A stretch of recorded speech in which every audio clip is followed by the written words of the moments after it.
So as we've seen previously, there's different versions of the Ramayana. And there's a few incidences where the differences that are seen are quite different. Like, a little bit here, there, a little bit here, there, we've been mentioning. But in today's incident, you'll see that there's quite a stark difference between different Ramayans.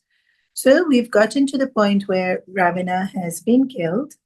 Vibhishan's been made the king. They have done his coronation.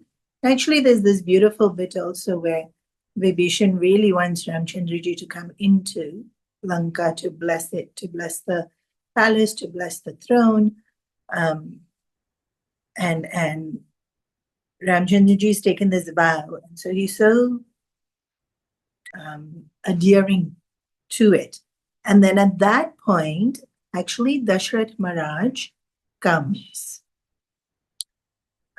In spirit form, the war has been won, they've been celebrating, and Sitaji is about to come back. And here, this notable, this incident. So again, this is not in all Ramayans. This is in Ramayans like Tulsi Ramayana, where there's more devotional, and they've acknowledged Bhagavan as Ramchandraji as Bhagavan. But in some of the other Ramayans, it's not even mentioned. But here, the only reason I'm mentioning it is because, we know the story that Dashrath Maharaj and Kaushalya Maya were Manu and Shatarupa in a previous life, and they did lots and lots and lots of tapas. Very different. Lots and lots and lots of tapas. And then when Bhagavan came to give them a boon, they both wanted, please come as my son. But Kaushalya Maya, no, Dashrath Maharaj first said, but I don't want to know you are Bhagavan. I just want to enjoy you as my child. And he was about to say Tatastu, and then Kaushalya Maya said, no, I want to know. I want to mistakenly slap you across the face because you misbehave and then you are Bhagavan. I want to make sure I know you are Bhagavan. And Dashrath Maharaj said, no, don't tell me. I'll love you more if I don't know you Bhagavan. If I know you Bhagavan, then I'll be thinking, the whole time I want to be able to just freely love you. And so he opted not to have knowledge. So we see this in a few cases in the Puranas, right? We see even Gandhavri, when she's married to Dhritarashtra, who's blind, she opted not to have knowledge, access to her sight. And so even though she knew so many things about Dharma and principles and things like that, and even though she wasn't as attached as Dhritarashtra was to Duryodhana, choosing to be blind translated into not saying anything, not doing anything, allowing Dhritarashtra's attachment to spoil Duryodhana. So here too, Dashrath Maharaj has chosen not to have knowledge. But the reasoning is very different. Well, even Gandhavri was fairly noble, right? She wanted to be able to experience what her husband experienced so she can truly stand by him. And Dashrath Maharaj's reasoning is he wants to just be able to love freely and wholeheartedly without feeling any kind of fear or, like how when there's respect, then there's a little bit different distance. Respect creates a little bit.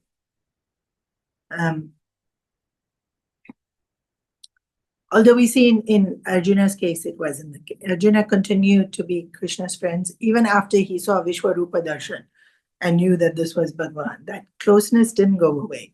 But then it was established before he saw Vishwarupa Darshan. So now Dashrath Maharaj has left his physical body. He's come as a jiva.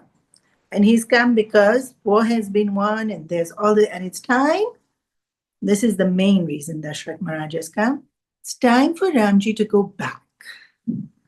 So it was his boon to KK that led to Ramji having to go to this forest for 14 years.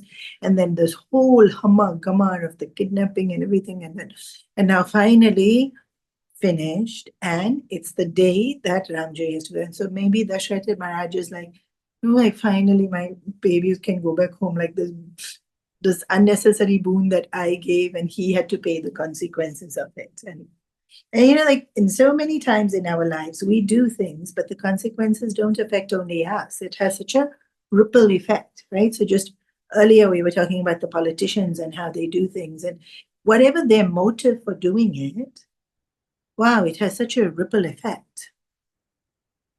And maybe we're not politicians and it's not such a big ripple, but it will have a ripple effect. Whatever we do will have consequences, not just for us, others will have to bear it as well. So Dashrath Maharaj has this sense of my actions, and he's had to bear the consequences by going to the forest. So he comes to bless Ramchandraji as though that and celebrate that he can now go back home. And Ramchandraji looks at him, and firstly, the respect the son gives to the father, he says, it is only the punya that you have done that allowed us to win the war. Which is such a lovely thing. You know, like, and probably also said it because like Dashrath Maharaj shouldn't feel that anything was in his heart because of you had to come into exile. Like, not that kind of a notion. Like, if he's still going to say something so beautifully praising of his father, then obviously that shows his heart has no malice or regret or guilt or sadness or any sense of blame towards the father. And then he thinks, still you haven't understood, because he has chosen not to see.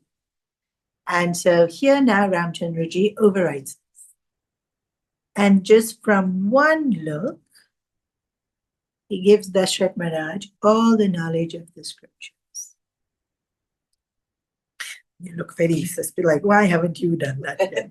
Ramchandraji can do it. And remember, Dashrath Maharaj did do a lot of tapas. Like sometimes we think that's favoritism, but he did do a lot of tapas. Yeah? And then having the grief, so much grief that I'm separated from my beloved, and the beloved happens to be Ramchandraji as his son, then that purifies. Okay? Going through hardships, when we endure, it purifies us.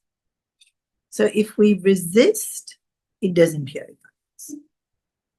If we endure, it purifies us. And Dashrath Maharaj had to endure. There wasn't really any choice. Ramchandraji went. And so that grief was immense. So immense that he left his physical body. But here, when we ready, just one look. That's it. In Viveka Chudamani, Shankaracharya says, not even full look like this, because you know that's some organizations, and then they have to hold the kind of. In Viveka Chudamani, even a side glance is enough.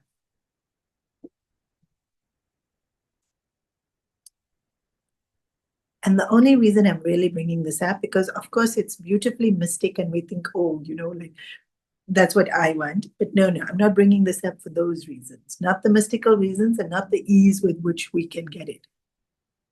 We're so conditioned to think about time and this, like it's going to take long. But the point is like this. You can get it like this. And Ramchandraji's grace and blessing is just always here. And so at any given point in time. And then yes, there's effort, because I've mentioned they've done tapas. But also there's the willingness to, because he chose not to. But now that it's all over, and Ramchandra gets to go back home, and anyways, he's not going to be around anymore. Now there's the willingness to see. Whereas Kaushalya Mata was willing straight away, and so she knew from conception that this is Bhagavan. And so for us too, how long will it take? How willing are we to see it? That's the length of the journey, more than anything else. That's the most important ingredient. So then Vibhishan, not only Vibhishan, everybody now is super excited. Vibhishan's been made king. So now we should set Sitaji free. So Ramchandraji sends Hanumanji. Right. So as I mentioned, there's so many different versions to what happens. I will say as many as I know and will explain them accordingly. So Valmiki usually is seen as the most authentic version, the historical account. And so we'll do Valmiki Ji's first. Hanumanji goes and Vibhishan also goes, and Hanumanji says this is a celebration. So we're not going to take you looking like this because Sitaji looks famished and tired, and she's been crying, and she's still in her vanvas clothes, and and so they say, we'll bathe you and we'll get you robes fit for a queen, and Vibhishan now is the king, so of course they have access to all of this. And now that Sitaji knows she's going back to see Ramchandraji, she agrees, and she's beautifully adorned, and she gets taken. And then when Ramchandraji looks up, he says, and people get very angry and upset about it. So I'm warning you before I say what he said, that no need to get angry. There's many versions of what happened. That looking like this, you don't look like you were his prisoner. And how would Ravana have not got tempted? So I have done my duty as your husband to free you, but you are now free even from this duty of being my wife, and you can choose whoever you want. And he even gives names: Vibhishan, Lakshman, Vehu. See, don't make face. Listen with open mind. And then he says, and this line's important, I did not sacrifice so many lives in war for one person. It was fought for Dharma. Dharma is established and you are free. Sitaji gets very upset and says, then why did you send Hanumanji with a message? Right? If this is what you were going to do, you shouldn't have bothered sending Hanumanji with the message. I would have just taken my life and you wouldn't have even had to fight the war. And then she looks at Lakshman and says, build a fire. Look at your faces. At this point, Lakshman doesn't know if he should build a fire. He's looking at her, he's looking at Sitaji. Neither of them are looking at him. Lakshman builds the fire. And Sitaji says, if I have been pure and have not thought of anybody but Ram, then this fire will not burn. Wow. She steps into the fire and she steps out of the fire with Agni Devata as her witness that she indeed has been completely true to Ramchandraji in thought, word, and deed. And then Ramchandraji accepts her back, and then everyone celebrates. Now, different version. In another version, Hanumanji says, Sitaji, you have, we're going back to Ramchandraji, you look terrible like this, why don't we adorn you? And she says, no. This is how I've waited for him. This is how I will go to. This is the less opted one. In more Ramayans, she is groomed to be taken back to him. But where the biggest disparity is in all the Ramayans in our Puranas. So Mahabharata has a whole Ramayana in it. Then there's the Vishnu Purana, the Bhagavad Sapta, which we're going to be doing. Then there's the Narsimha Purana. Then there's a few other Puranas. And in like 9 Puranas where the Ramayana comes, there's no Agni Pariksha. Means there's no fire test. Sitaji is brought. She vows she thought of only Ramchandraji in thought, word, and deed, and he accepts her. There's no fire whatsoever. So many believe that it got added later on, like how Chinese whispers. May. There are definitely many Ramayans where she is not asked to do any test, which is consistent with later on the Dobi saying something. Okay? Because if she did the test, then if Dobi says something, Ramchandraji can turn around and say, but she did the test. It's not like I just took her back after she was with somebody else. I checked. She was pure, and then she's passed the test. So who are you to say anything? But none of that happens. She is sent away because of what Dobi says. So there is a likelihood that the test wasn't done. Where the Agni test does come is later on when Love and Kush are found and they don't know who the parents are, and then they're about to shoot, right? Ramchandraji is about to shoot an arrow. If you don't know the story, it doesn't matter. They don't know. Ramchandraji doesn't know that these are his sons because Sitaji has been living in the ashram.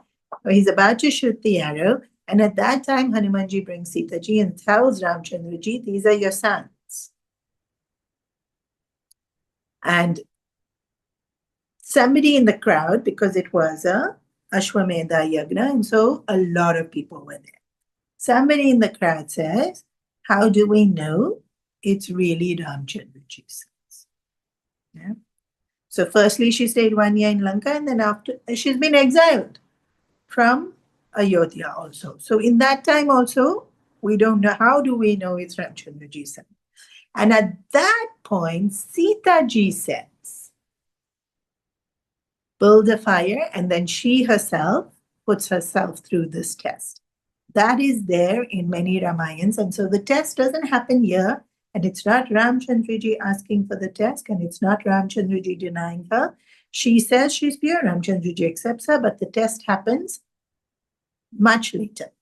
When it has to be proven that Love and Kusha, Ramchandraji's sons, because they're the future heirs, you have to have a legitimate way of testing that they are actually the heirs to the throne. So, like I said, Chinese whispers, it happened then, and maybe somebody got confused and said it happened here. But there in Valmiki Ramayana, it is there. In Tulsi Ramayana, Tulsi Dasji doesn't mention anything. Exactly what Tulsi Dasji says is, Sitaji is brought. Ramchandraji says a few harsh words. The real Sita, who is hiding in the fire, wanted to come out of the fire and so asked for fire to be built so that the Mayavi Sita can be destroyed and all her pain and suffering from being held hostage by Ravana gets destroyed by the fire and real Sitaji comes out. That's Tulsi Ramayana. that Sitaji had to come out. This was just reason for Sitaji to come out. Ramchandraji said few harsh words. That's it. In Tulsi Raman, that's it. So, what actually happened? We have another theory, which has been told many times by the rishis, is that we have so many kalpas. And then the Ramayana hasn't happened once, the Ramayana has happened many times. And so it is possible that in different kalpas, slightly different versions have happened. And so it was in Chinese whispers, it was actually this way in some kalpa. How to know? Did it happen here? Did Ramchandraji say those harsh words? Didn't he say those harsh words? Did sometimes he say the harsh words and sometimes he didn't say the harsh words? So the rationale usually given will be that he was trying to protect her. And so the test would purify her name, will remove doubt in people's mind of her loyalty. It didn't work. But we've all done things where we hope it will work. And we do it with the best of intentions of wanting it to work and protecting loved ones. And then it doesn't work. I mean, we've all experienced that. And so, potentially, he was doing it to protect her name in the future. But the one line that stood out to me was, I'm not some love-lost husband who had to wage a whole war for my wife. Okay, little liberal I've taken in translating, but that's pretty much the essence of it. And that's true. Right? You can't wage a whole war just for my own attachment. Even now, when leaders or politicians and they do something that's so personal, but then it's such a large ramifications, we wouldn't respect the person. Whoever is leading, we expect them to make decisions with everyone's welfare at heart. And so it's interesting that that's what we want from a leader. But when we read Ramayana, we either lost in the love story of it, and so we want him to be so besotted that he fought for just his wife. But that's not what we want for our leaders. Even that, I'm so bad with names. There was a Queen Elizabeth became a queen because the generation before her, what were their names? Her father's name was Henry and he was the second born. He wasn't supposed to be the king, right? And the older brother who was supposed to be king, his name was X. And he fell in love with a commoner and he gave up the throne to marry her. Yeah. Nobody respected it. Nobody said, oh, so romantic. Everybody was like, that's not the way a leader should be. There is culture, there is decorum, there are rules. You're born into responsibility, you should fulfill your responsibility. But actually, it should be a really sweet love story, right? He gave up the throne to be with this person he loved. So, it's interesting what we value depends on the perspective we take.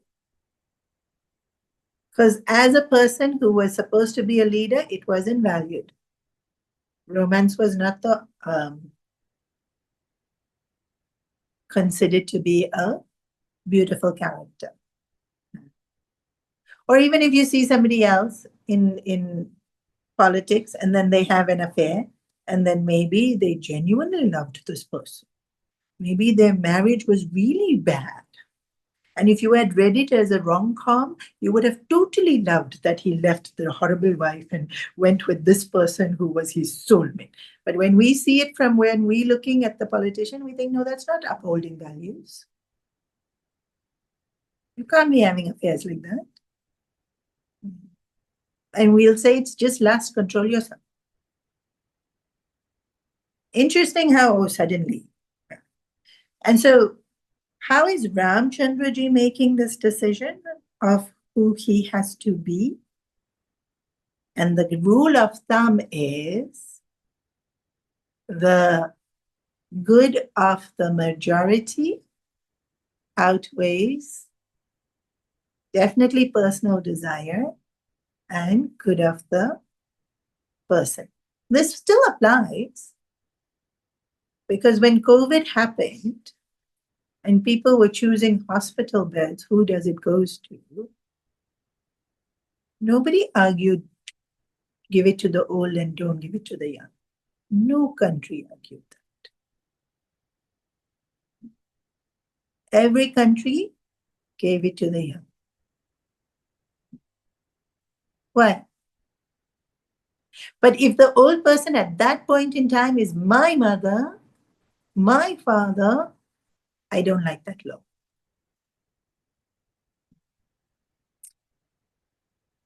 Values are such interesting things. Perspective or desire. And the people that react the most to what Ramchandraji did, if there was a fire test, is if they think they themselves have been cheated. Like, so we identify with the hero of a movie, we identified with the heroine of a movie, and then whatever happening to them, we feel it's happening to us. And so if we think, you know, my husband did that to me, then I'd be so angry. My husband should put me first. Or if it's a man that gets angry, identifying with being a husband. Yeah. And actually, many of us wouldn't know what it feels like to be a king. Right? We've never lived such lives where what we do makes such a huge impact on other people. We just live our little lives in our little homes and nobody else is affected. So then, yes, my husband should be nice to me and I should be the most important thing in his life. And how dare Sitaji not be the most important thing to Ramchandraji? So, did the Agni Pariksha happen? Potentially. And did Ramchandraji say all of that? Definitely in Valmiki Ramayana he did. Even if in some of the others. And there are a few Ramayans where it does come. But definitely it's come later. Like, you know, so over the ages, so like Valmiki Ramayana was first, Tulsi Ramayana is second. Anything before Tulsidas doesn't seem to have it. So, sorry, anything before Valmiki ji doesn't seem to have it. But there are traces of it in, what's it called? Shakti. So there's three major parts of bhakti. Those who think Shiva is the supreme, those who think Vishnu is the supreme, and those who think Devi is the supreme. So there is a Adbhuta Ramayana, which comes in Devi Pura, which is very different. Here in Adbhuta Ramayana, Ramchandraji kills Dashamukha Ravana, but he is not the main villain in the Ramayana. Sahasramukha Ravana, who is Ravana's brother, who has 1,000 heads, is much more of a villain than this Ravana that Ramchandraji killed. So Ramchandraji kills the small Ravana, and this big Ravana with 1,000 heads, Sitaji kills. And he only comes after small Ravana is killed. So far, he's been the villain. But no, Devi Puran, it's completely different. In Devi Puran, this Ramayana that we have seen is only one bit of a bigger story. And so, Sitaji is born as Shakti herself, and she, this Ravana had to get killed by Ramchandraji because of Vaikunt and all of that, and all those stories keep going on.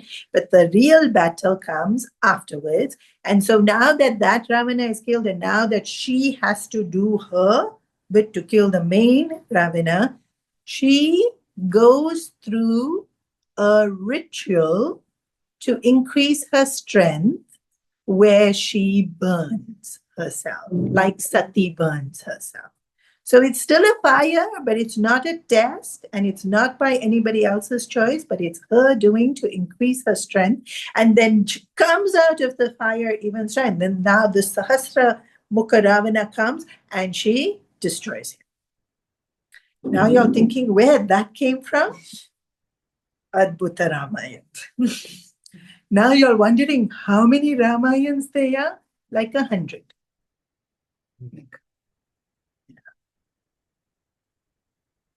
And how many of them have the fire test? Less than half. Some don't have at all, some have at the end.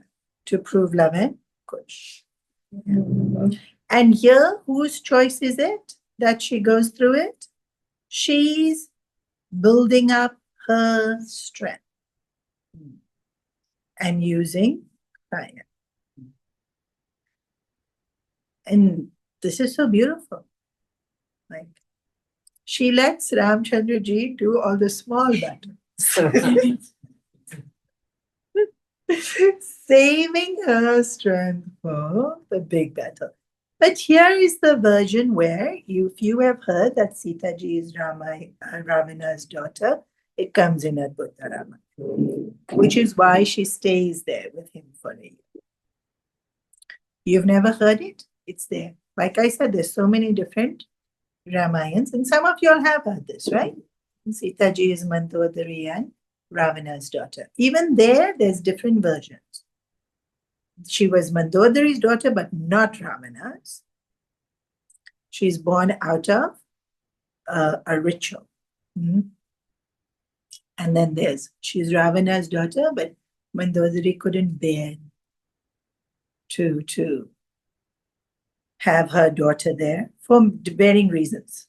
Sometimes she wanted to punish Ravana, sometimes she wanted to protect Sitaji. And sometimes it's out of fear that she didn't want to lose Ravana's respect, and because she was born out of a ritual, and that if Ravana doesn't believe that, and thinks she's been unfaithful, so she leaves Sitaji in Mithila. And so in this version, when Ravana dies, Sitaji asks forgiveness because it is her doing that he is killed. And in all these Ramayans, where from the Shakti Puranic point of view, it is written that her birth marks the end of Ravana. So, both Ravanas. Because here there is this second Ravana as well. And so when we see the Agni test, we've always been fed one narrative. And I was actually wondering why, when they did that Ramana Sagar television series, why did they opt to have it there? Because then that's what people know, right? Because people watch that with such bhav and reverence, but so many Ramayans don't have it. Like, why not just show that Ramchandraji accept? Like, because then there's this whole fight that because of this Agni Parishad, women are persecuted and looked down and suppressed. But there's so many Ramayans where it doesn't exist. So, like, why didn't you just depict it from one of those Ramayans? Also, it's interesting. There's definitely an era that India went through, and maybe the whole world went through, but definitely India went through, where they were very preoccupied with this purity of a woman's character.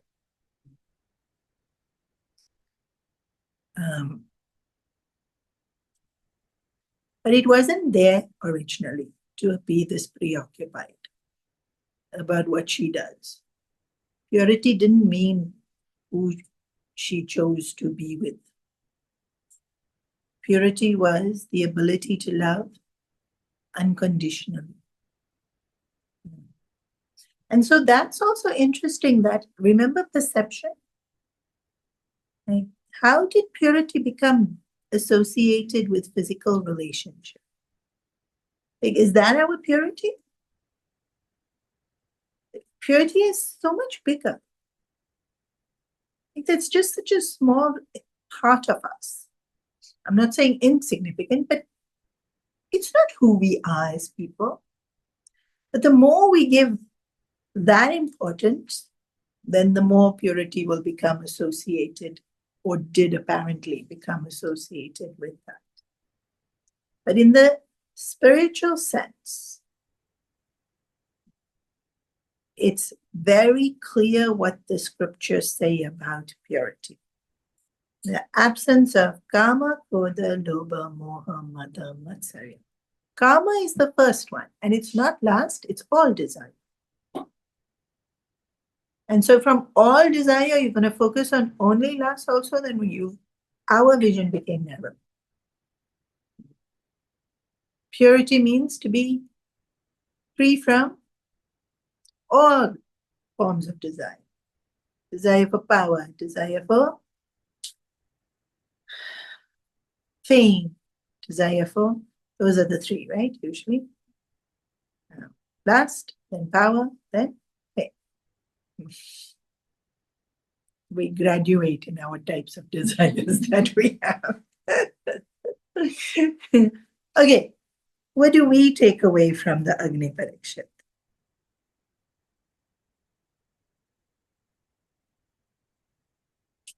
Fire purifies.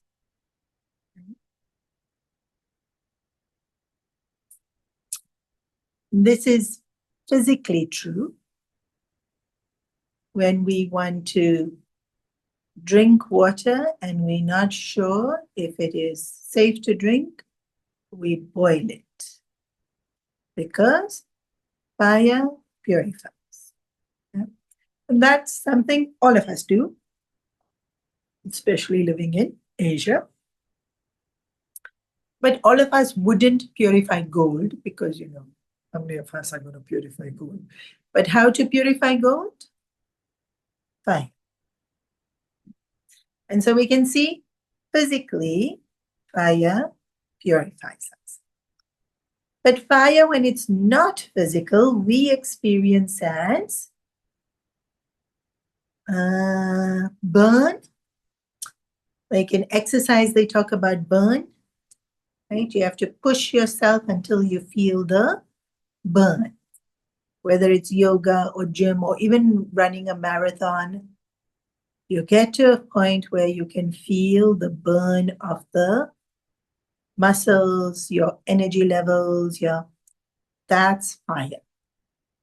And why do we push ourselves till we can feel the burn? It strengthens us. Physically, it strengthens us. But I don't know too much about biology, and you can look into it if you're really interested. It detoxes. When you feel burn. Yeah. Purifies.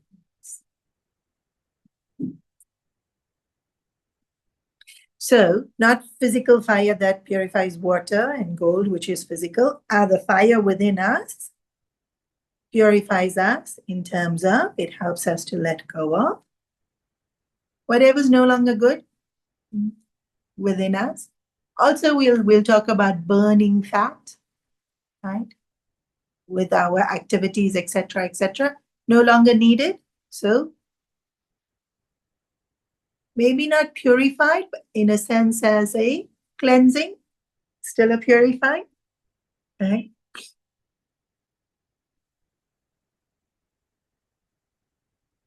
And then, even we don't feel it at that level of a physical action, When we feel life is testing us, then that's not a physical sensation of burn, okay? But that's a burn.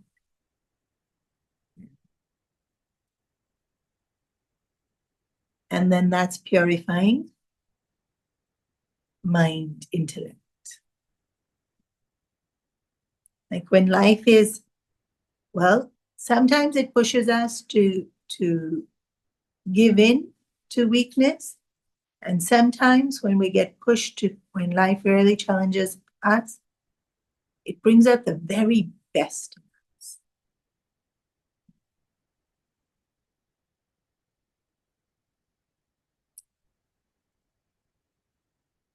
Evolution is our purpose.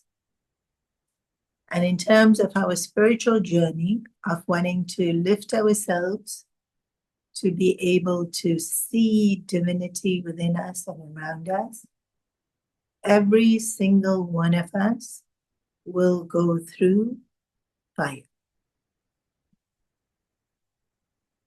Because that's what purifies ourselves. So if you go back to the symbolism of the Ramayana, Ramchandraji is Paramatma, Sitaji is Jivatma. Jivatma is Paramatma, but then thinks itself separate. Then gets kidnapped by ego, feels far away, even though we can never be far away from Paramatma because it's all pervading, feels far away. And that's why the garden that she is in is Ashoka. There's no sorrow, actually, because Bhagavan is with us every moment in every single place we go to. But if we feel far away, we will feel shoka. We will feel miserable. So now Jiva, which feels far away from Bhagavan, Jiva that has identified with ego, Ravana, wanting to return back to Paramatma, has to go through Agni, fire. The fire of purifying ourselves, which we will experience. And if we don't do it ourselves, life gives it to us. So better that we do it for ourselves. And so Sitaji, whichever version you read, Ramchandraji accepts her, is the last bit. And then so much celebrations. The monkeys were just waiting to see Sitaji. In fact, they didn't say this bit. Like when they were bringing her, they put her in a peliquant. So she was inside. You know how they used to. And then all the monkeys were like pushing each other and trying to see her, but they couldn't see her because she was inside the peliquant. So Ramchandraji even says, let her walk.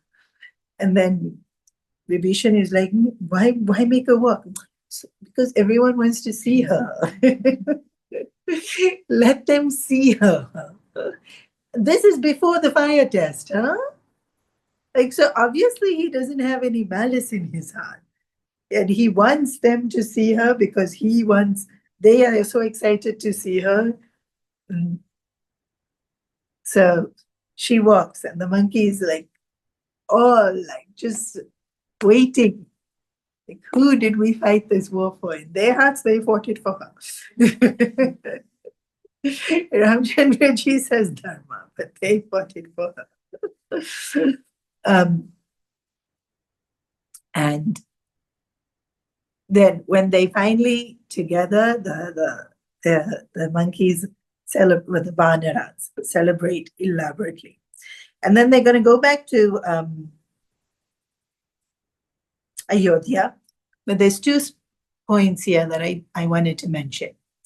So in Tulsi Ramayana, last week, I praised Mandodari extensively because in Tulsi Ramayana, she sees Ramchandraji as Bhagavan, and even though Ravana is killed, she has no malice in her heart for Ramchandraji, and she's very graceful about her grief. And so we see that Mandodari's character is so elegant, so wise, so profound, right? In everything that she has spoken to Ravana, in the way she has conducted herself, even when the funerals are being held for all the people at the end of the war, she leads the procession. She's present when Ravana's last rites are being done. It's Vibhishan only that lights the pyre. In Valmiki Ramayana, she doesn't think Ramchandraji is Bhagavan. So when Ramchandraji, he's present, right? Vibhishan is writing the fire.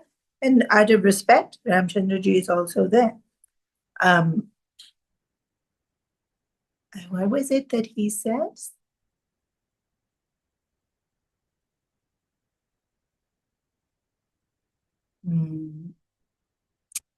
Can't remember what Ramchandraji said. Sorry, because there were so many versions.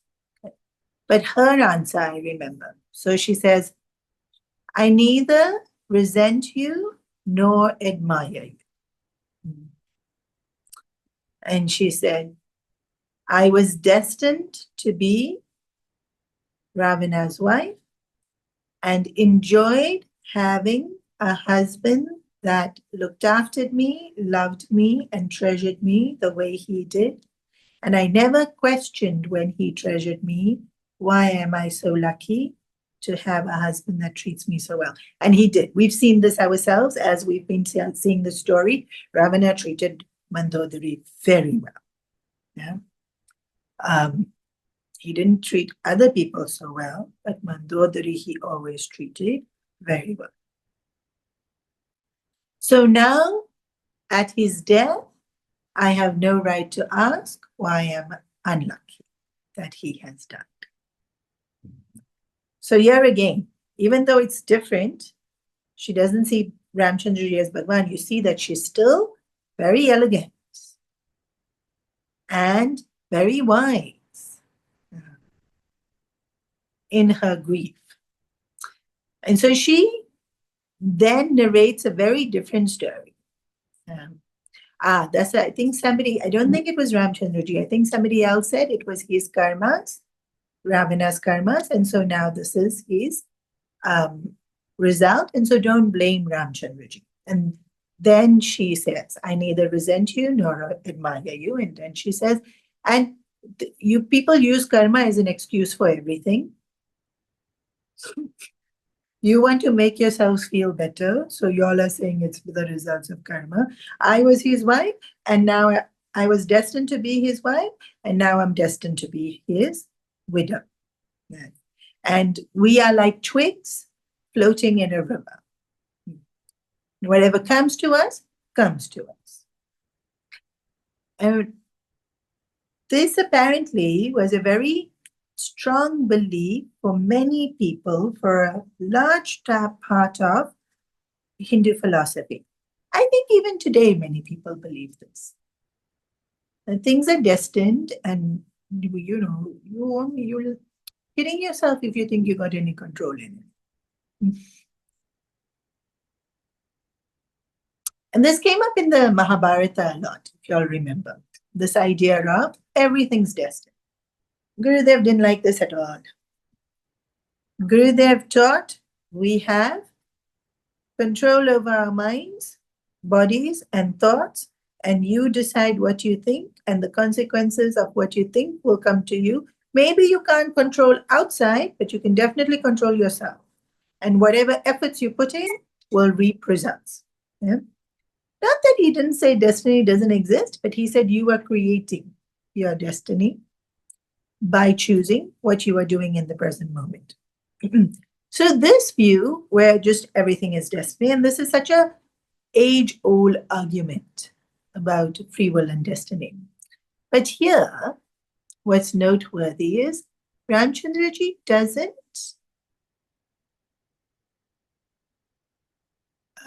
refute her, or she's grieving. This is her point of view, and she's entitled to her point of view. And here, he even says to Lakshman, all paths lead to the same goal. So I don't have to convince someone else to believe one way of thinking. In this regard of different views of which one's true, Sri Ramakrishna Paramahamsa, who's one of India's all-time, stands out even amongst all the saints of India. He had explained to Swami Vivekananda at one point in time, there is never only one way. This is a large part of his teachings, like a large part of how Indians have it so much in their psyche that all paths lead to the same goal, is Ramakrishna Paramahamsa's constant reiteration of that. And so he is telling Vivekananda ji that like when a sculptor is working on a sculpture, then when he's using the hammer as his instrument, then hammer is the truth. And when he's using the chisel, then chisel is the truth. But hammer, philosophy, and dharma is different from chisel, philosophy, and dharma. And which one's true? Whichever one works at that moment in time. And then Vivekananda ji asked, and how will we know what will work at which moment in time? And his answers are always brilliant. He said, if you sit in silence, Bhagavan will whisper to you. And if you're able to hear it, in that moment, you'll know what's true. How have I tried to practice this? I'm not saying it's the way to practice this. I'm just telling you how I've tried to understand this. Whatever is happening in that point in time, first thing I do is ask myself, what is my desire? What do I want to happen? So I'm very clear on what my desire is. Then I put my desire aside and I try and listen. And if the answer is the same as my desire, then I listen some more.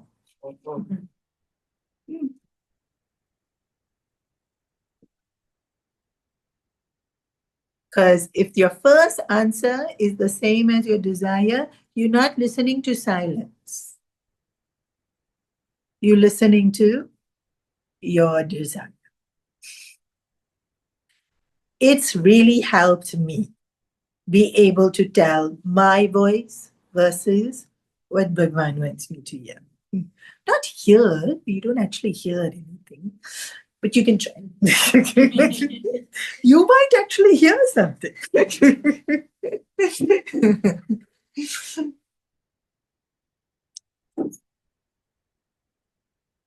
And I thought this explanation was so beautiful because even when I was studying Ramayana and sharing it with you all, even I kept thinking, why so much fatalism? Fatalism means it's all destined. It's all destined. It's all destined. That view really does come across even in some characters of the Ramayana. Right? Like Karna definitely felt that way. I have no choice in the matter. I was meant to be abandoned and I was meant to never have a mother, and now I'm going to die knowing who my mother is but not be able to. He really felt he had no control. Coming back here, last point. Before they go back to Ayodhya, all the devatas had got gathered in the styes. Right? I told you their favorite job.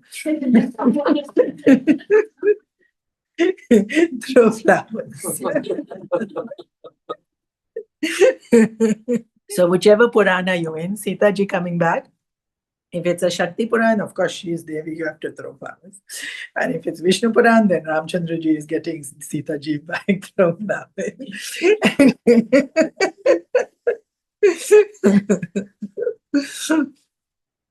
So Ramchandraji's, when Dasharath Maharaj comes that time,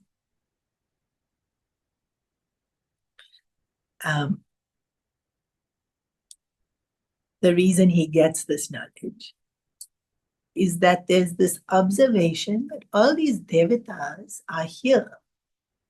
and they're throwing flowers, but none of them have attained Ramchandraji. But Ravana, who hated Ramchandraji, when he died, Ravana's jiva merges into Ramchandraji. And so Ravana has attained Ramchandraji.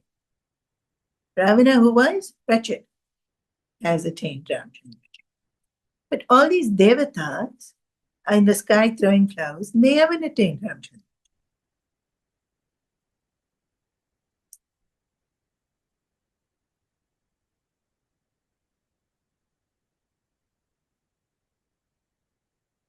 Many times, we don't want Ramchandraji. We're happy being Devata. But Devatas are good.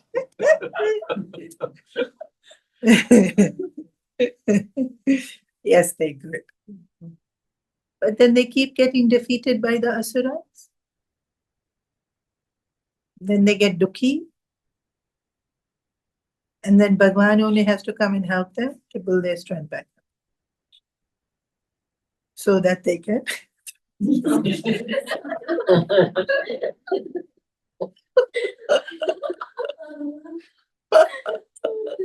Okay, I'm just having fun with that.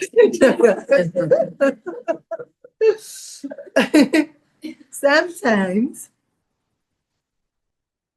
we get stuck in our journey because we become content not to progress. I'm good now. Right? I do japa, I'm very good. I do so much seva, I'm good. I have my Guruji. Guruji knows me. I have his number on speed dial. All good.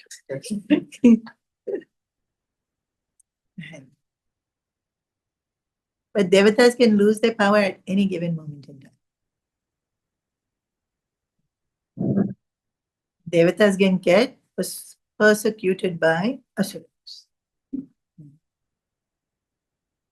And so when things are good, sometimes we can become very, it will stay like this only. This is good. It never stays like that. And so here, the reminder that what's your goal? Ramji.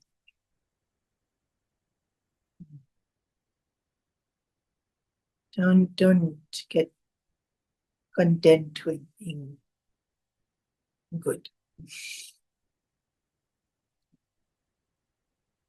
Because it's a very false sense of security when it will stay. Like I've mentioned also, this life, we can only see this much. Next life, what will happen? We don't know. So in this life itself, Ravana got Ramchandraji because, sometimes when you hate someone, your hating is so strong. In fact, sometimes your hating is stronger than your loving. Not sometimes, often.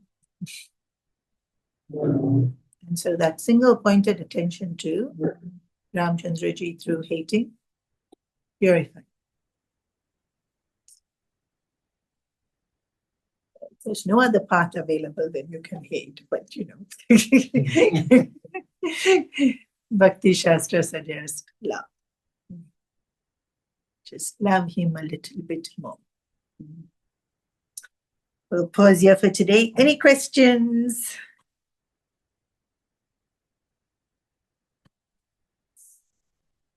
So unhappy you are. So dukhi you are. I know. No, I'm leaving that. How did Dashrath Maharaj come back? I might have missed it. I didn't, he's died. So the soul has come. Oh, so the soul gets. Yes. The soul has come. That's some trouble with it. How could Ramchandra Ji be so harsh? That's what's troubling her. Yeah. Why are you all so senti? That is just to show the people. That's basically to show that Some will say it's to show. that's the reason. Most Mahatmas will say it was to show. Others don't say it. He said it. Here. Most Mahatmas will say it was to protect her from gossip. Also to clarify that this wasn't a romance. I mean, they have an epic romance, but it's about Dharma. I think that clarity is quite necessary. Because otherwise, anyone falls in elderly women and then they can do whatever they want to. No, you can't just do whatever you want to. You have to do what's right. Is it possible when you're sitting in silence and you think you know the right answer, same as your desire? Is that Yeah, the right answer can be what you desire. It can be. But you have to be very acutely aware of what your desire is first and how strong it is. Right? Like, so there's also been times when I've sat and I've seen my desire and I know it's too strong that I'm not going to hear anything else. So then ask someone who is not as clouded with emotion to give an objective answer. And then I don't like what they say at all.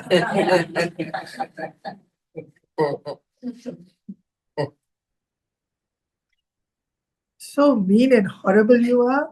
Then you sit with it for a few days until as much as possible we can surrender. If we true in our seeking of divinity, even if we're not able to see the right answer, we'll be able to see the strength of our desire. And then if we are true in our seeking, we'll be able to see our desire and whatever else we need to be seen. And they might be aligned. What I want is what is best. But that openness to whatever you say, I will listen, has to be there in our heart.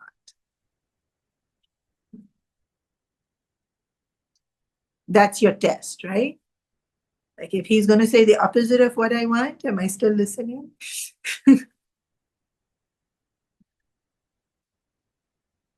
It takes a while.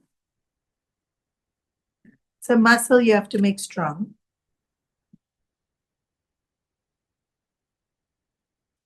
But beautiful section of the Ramayana. Because it really challenges faith and our ability to see things differently.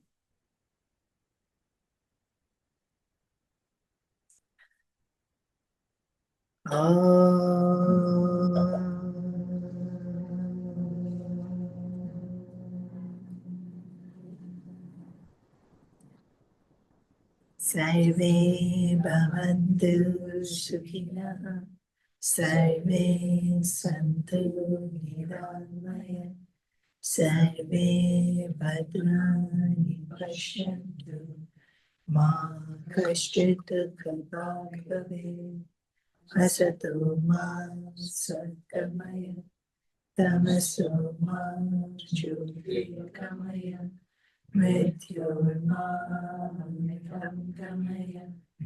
Om Purnamada Purnamidam Purnat Purnamdachyate Purnasya Purnamadaya Purnameva Vashishyate. Om Shanti Shanti Shanti. Hari Om Shri Guru